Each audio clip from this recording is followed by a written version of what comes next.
இந்த வீக் இந்த வீடியோவில் நம்ம என்ன பார்க்க போகிறோம் அப்படின்னா, நாங்கள் ரீசெண்டாக டெக்காத்லான் வந்து போயிருந்தோம். ஸோ அங்கே போய் நாங்கள் எப்படிலாம் எக்ஸ்ப்ளோர் பண்ணோம், என்ன விஷயங்கள்லாம் அங்கே இருக்குது அப்படின்றது தான் இந்த வீடியோவில் காமிச்சிருக்கேன்.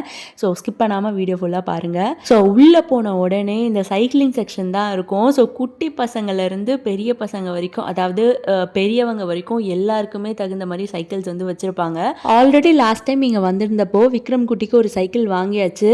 இங்கே சைக்கிளோட ரேட்ஸ் எல்லாம் பார்த்தீங்கன்னா நல்ல ரீசனபிளாக இருக்கும். லாஸ்ட் டைம் வந்தப்போ விக்ரம்க்கு சைக்கிள் வாங்கினது பார்த்தீங்கன்னா ஒரு 6,000 அரௌண்ட் வந்துச்சு. சைக்கிள் பார்த்தீங்கன்னா நல்ல குவாலிட்டியில் இருக்குது. அதை பார்க்கும்போதே நமக்கு தோணிடும் கண்டிப்பாக இது லைஃப் லாங் நம்ம கூட இருக்கும் அப்படின்னு தோணும். ஸோ அந்தளவுக்கு நல்ல குவாலிட்டியில் இருக்கும்.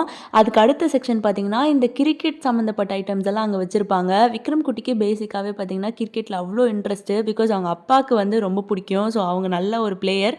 ஸோ அந்த ஜீன் தான் விக்ரம் குட்டிக்கு வந்திருக்கு. அவனும் நல்லா வந்து கிரிக்கெட்டில் கான்சென்ட்ரேட் பண்ணி நல்லா விளையாட ஆரம்பிக்கிறான். ஸோ அதனால் ஏதாச்சும் பேட் வாங்கி கொடுக்கலாமான்னு பார்த்துட்டு இருந்தோம்.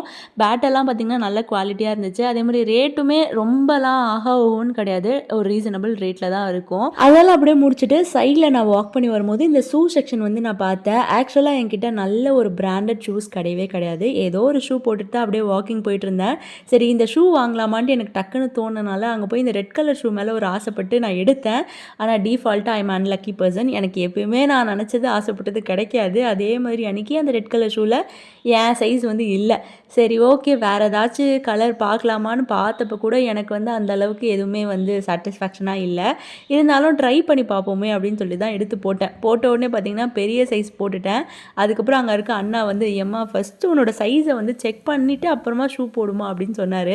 சரி நான் ஃபர்ஸ்ட் டைம் வந்து லைஃப்லேயே என்னோடய ஷூ சைஸ் என்னன்னு செக் பண்ணேன்.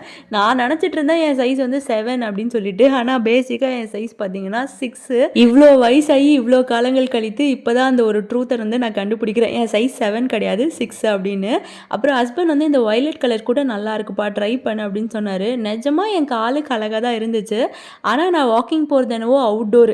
ஸோ கண்டிப்பாக டஸ்ட்டு பயங்கரமாக படியும். அண்ட் பேசிக்லி ஸ்பீக்கிங் நான் ஒரு பயங்கர சோம்பேறியான பர்சன். சோம்பேறின்னு சொல்ல முடியாது. ஆனால் இந்த ஷூ க்ளீன் பண்ணுறதை தாண்டி எனக்கு வீட்டில் நிறைய வேலைகள் இருக்குமா. ஸோ அதெல்லாம் கம்பேர் பண்ணும்போது ஷூ க்ளீன் பண்ணுறது என்னவோ அப்புறமா பண்ணிக்கலாம்னு ஸ்கிப் பண்ணி க்ளீனே பண்ணாமல் அப்படியே அழுக்கு முட்டையாக ஷூவை வந்து போட்டு போயிடுவேன். அதனாலே நான் வந்து டார்க் கலர் ஷூ இதுக்கப்புறம் வாங்கக்கூடாதுன்னு பிளான் பண்ணியிருக்கேன். சரி லைட் கலராக போயிடலாமே தான் ஐடியா. இருந்தாலும் இந்த ஷூ பார்க்க அழகாக இருக்குது, என் காலுக்கும் சூப்பராக இருந்துச்சு. அதனால் போட்டு சும்மா வீடியோஸ் மட்டும் எடுத்துக்கிட்டேன். பார்க்கும்போதே பாருங்கள் எவ்வளோ ப்ரிட்டியாக இருக்குன்னு. இது இன்டோரில் நீங்கள் ஜிம்மெல்லாம் போகிறீங்க அப்படின்னா அப்போ இந்த கலர் வந்து ப்ரிஃபர் பண்ணலாம். நான் போகிறது அவுட்டோரு. சேரு சகதி அப்புறம் காற்று மண்ணுன்னு நிறைய படியும். ஸோ அழகான ஷூ அசிங்கமாக ஆகிடும். நானும் க்ளீன் பண்ண மாட்டேன். பார்க்கும் போதெல்லாம் ஒரு கில்ட்டோடு சுற்றணும் எதுக்கு அப்படின்னு சொல்லிட்டு தான் நான் வந்து லைட் கலர்ஸ் ஏதாவது போகலாமான்னு பார்த்து அப்புறம் ஹஸ்பண்ட் வந்து இந்த கலர் வந்து எடுத்து கொடுத்தாரு. ஆக்சுவலாக இது ரொம்ப ப்ரிட்டியாக இருந்துச்சு. ஆனால் ரேட் வந்து பயங்கரமாக இருந்துச்சு. இந்த ரேட் கொடுத்து நான் இந்த ஷூ வாங்கணுமான்னு எனக்கு தோணிட்டே இருந்துச்சு. பிகாஸ் இன்னும் ஒரு 1000 ருபீஸ் போட்டால் நல்ல பூமா பிராண்டட் ஷூஸே வாங்கிடலாம் அப்படின்னு வந்து எனக்கு தோணுச்சு. டெக்காத்லான் வந்து நல்ல பிராண்ட் தான். இருந்தாலும் எனக்கு பூமா ஷூஸ் வாங்கணும்னு சொல்லிட்டு ரொம்ப ஆசை. சரி அதனால் அந்த ஷூவை வந்து போட்டு பார்த்து அழகு பார்த்துட்டு அங்கேயே வந்து வச்சுட்டேன். அண்ட் இங்கே பார்த்தீங்கன்னா வாக்கிங்க்கு தனியாக, ஜாகிங்க்கு தனியாக, ஜிம் ஷூன்னு தனியான ஜென்ஸ் அண்ட் மென்ஸ்க்கு குட்டி பசங்களுக்கு எல்லாருக்குமே தனித்தனியாக சூப்பராக வந்து வச்சுருந்தாங்க. ஸோ அதனால் நல்லா எக்ஸ்ப்ளோர் மட்டும் பண்ணிக்கிட்டு அப்படியே வந்து வந்தாச்சு. இங்கே போனதில் ஒரு நல்ல விஷயம் என்னென்னா எனக்கு ஷூ சைஸ் வந்து நான் கண்டுபிடிச்சிட்டேன். ஸோ அந்த திருப்தியோட அந்த செக்ஷன்லேருந்து வெளியில் வந்தாச்சு. அது முடிச்சுட்டு சைடில் போனோம் அப்படின்னா குழந்தைங்களுக்கு தேவையான இந்த ஸ்கேட்டிங்கு, அப்புறம் வந்து பெரியவங்களுக்கு தேவையான ஸ்கேட்டிங்கு, இந்த மாதிரி ஷூஸ் அப்புறம் அது சம்மந்தப்பட்ட ஐட்டம்ஸ்லாம் வச்சுருந்தாங்க. அது மட்டும் இல்லாமல் இந்த டெக்காத்லானே ஃபுல் கும்பல் வந்து நின்றுட்டு இருந்த இடம் எதுன்னு பார்த்தீங்கன்னா இந்த ஜிம் வேர் செக்ஷன் தான். இங்கே லேடிஸ்க்கு தனியாக ஜென்ஸுக்கு தனியான தனித்தனியாக வந்து செப்பரேட்டாக வந்து செக்ஷன் வந்து வச்சுருந்தாங்க. எல்லாமே நல்ல அஃபோர்டபுள் ரேட்டுங்க. எனக்கு பார்க்கும்போது எனக்கே ஜிம்முக்கு போகணுன்னு ரொம்ப ஆசை வந்துச்சு. ஏன்னா அந்தளவுக்கு கிளாத்ஸ் எல்லாம் நல்ல குவாலிட்டியோட ரீசனபிள் ரேட்டில் இருந்துச்சு. பட் ஆனால் நான் தான் ஜிம்முக்கு போகலையே, அதனால் அங்கேயும் எதுவுமே நான் வாங்கலை. ஜஸ்ட் எக்ஸ்ப்ளோர் மட்டும் பண்ணிட்டு வந்துட்டேன். அப்புறம் அந்த செக்ஷன்லேருந்து கொஞ்சம் முன்னாடி நடந்து வந்தோம் அப்படின்னா இது ஜிம் செக்ஷன்னே சொல்லலாம். ஏன்னா ஜிம்மில் இருக்க எல்லா எக்யூப்மெண்ட்ஸுமே இங்கேயுமே வச்சுருந்தாங்க. பார்க்குறதுக்கு நல்லா இருந்துச்சு. பட் ஆனால் நமக்கு எதுவும் தேவைப்படாதுன்னு வேடிக்கை மட்டும் பார்த்துட்டு கொஞ்சம் முன்னாடி நடந்து வந்தோம். அப்புறம் இப்போ நான் ஒரு ரிங் மாதிரி ஒயிலட் கலரில் பெருசாக ஒன்று காட்டுவோம் பாருங்களேன். இதை வந்து நம்ம ட்ரை பண்ணுறதுக்கு தனியாக கிளாஸ் போய் கற்றுக்கணும்னு நினைக்கிறேன். பிகாஸ் நான் வந்து சும்மா ட்ரை பண்ணுறேன்னு பண்ணி ஒரே பெத்த அவமானமாக போச்சு. அப்புறம் அங்கேயே அதை வச்சுட்டு ஸ்கிப்பிங் வாங்கலாமான்னு கேட்டேன் ஹஸ்பண்ட்டை.